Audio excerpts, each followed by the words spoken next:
حي على الفلاح.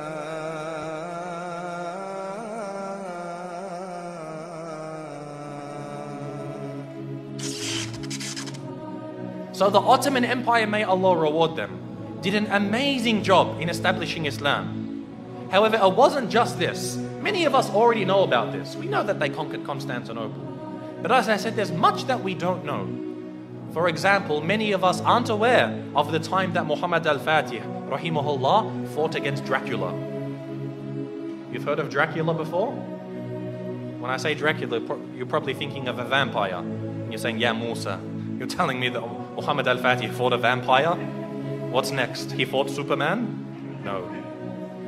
Dracula was a real man. There was a real man named Dracula, and he ruled over the southern part of the country of what we call today Romania.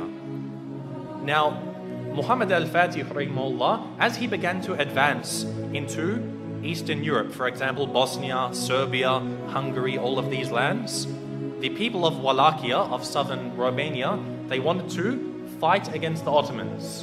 However, they were very weak, and so they had to make a peace deal with him.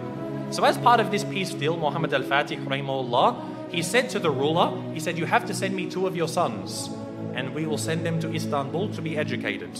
So he sent his 2 sons. One was named Vlad, and one was named Radu. Now Vlad is the one who we know as Dracula, because the word Dracula, it means son of Dracul, which was the name of his father. Dracul, it means shaitan, it means a devil. So he's the son of shaitan, and this is actually quite relevant. It's rather fitting when you hear about this man. What happened was, they went to Constantinople, they studied about Islam, and his brother actually became Muslim. So the brother of Dracula, Radu, became a Muslim. He memorized the Quran, he studied so much, and even Dracula studied the Quran even though he wasn't a Muslim. He spoke Arabic, he spoke Persian, he spoke Turkish, and of course Romanian and other languages. And later on, he was sent back to his country, Radu remained, and he became the ruler of his country. Because the Ottomans realized they can't send a Muslim to rule over the country because they're Christians. They wanted to send Vlad, Dracula, so that they could get him there and then defeat him in a war, and they would rule the country. However, Dracula, he decided that he wasn't going to do what the Sultan wanted.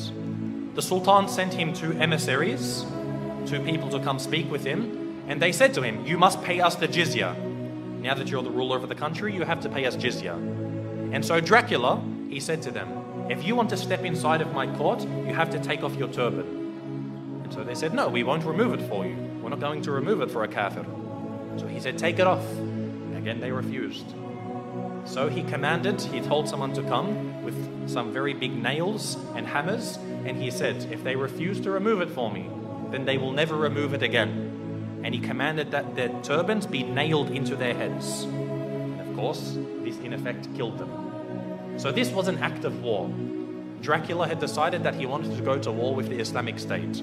And so Muhammad al-Fatih, rahimahullah, he sent a massive army to go fight against them. But Dracula, because of his tactics and the fact that he knew the Ottomans very well, he was able to defeat them on some occasions. Now what he did is what really makes him stand out as being an absolute devil. Dracula, what he did is when they would kill a person, or sometimes they wouldn't even kill him, they would capture them, he did something which is called impaling.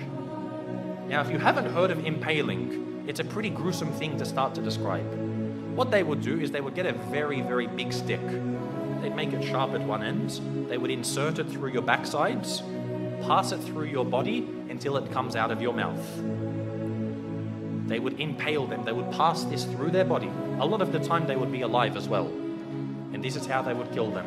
And then they would put this in the ground, then impale the next person, put him next to him. And the Ottoman army, when they went to go check on their troops, they found that on one of the very long roads leading to the capital of this area, they found 20,000 Muslims impaled along the sides of this road.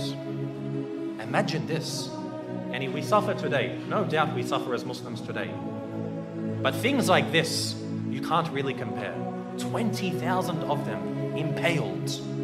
You can imagine how Muhammad al-Fatih, rahimahullah, he feels. To see even one Muslim killed is too much. But to mutilate their bodies after this, This was something which was, beyond what was acceptable. And so he decided to send Radu, who was the brother of Dracula. He sent him to go fight against his own brother. And eventually Radu, rahimahullah, he was able to actually eventually catch up with his brother. This is after he commits so many more atrocities. Even the Christians, they started to back off from him. Because what happened was he, being Romanian, he was Orthodox, he wasn't Catholic. But he actually said to the Pope, he said, if you give me some more troops, I'll become a Catholic for you. Anything you want, I'll change my religion for you. He couldn't care. He wasn't a man of true belief. He was only a man of pragmatism on the battlefields. And so even the Christians started to distance themselves from him. However, the Muslims, they caught up with him and they faced him in battle. And it's unclear if the Muslims killed him or if his own people turned upon him and killed him. But either way, Dracula was killed. And the Ottomans, the Muslim army, defeated Dracula. And so what they did was they removed his heads and they took it to the city of Istanbul and they put it on a very, very large stick. They impaled his head and put it at the gates of Constantinople, where it stood for about 2-3 months, to say, if you want to be like this man, wage war against us. This was the demise of Dracula. And again, as Muslims, most of us won't even know about this. How many people know that Dracula was a real man? And we as Muslims, we fought him and we killed him. You know how they say garlic kills Dracula, or a silver bullet to the heart, or a wooden stake? None of these kill Dracula. Muslims kill Dracula. So anyone who wants to follow the way of Dracula, they will face the same wrath from the Muslim Ummah.